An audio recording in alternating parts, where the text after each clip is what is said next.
மனைவி சங்கீதாவுடன் என்ட்ரி கொடுக்கும் விஜய், மிரள வைக்கும் தாவேகாவின் இரண்டாவது மாநாடு, கதறப்போகும் திமுக.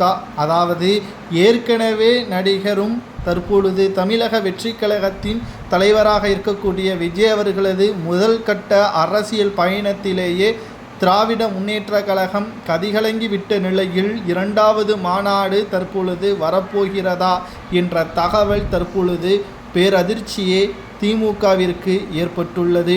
அதாவது அண்மையில் அம்பேத்கர் புத்தக வெளியீட்டு விழாவில் பங்கேற்று பேசிய விஜய் அவர்கள் ஒவ்வொரு பேச்சுக்களும் மிகப்பெரிய அளவில் பேசும் பொருளாக மாறியது.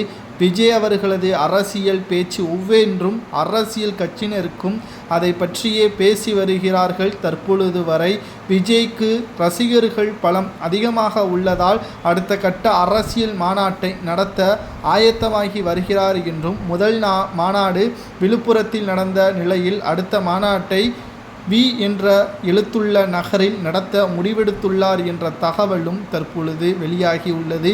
இந்த மாநாட்டில் தனது மனைவி சங்கீதா அவர்கள் மற்றும் குடும்பத்தினரை பங்கேற்க வைக்க முடிவு செய்துள்ளதாகவும் தகவல்கள் வெளியாகியுள்ளது.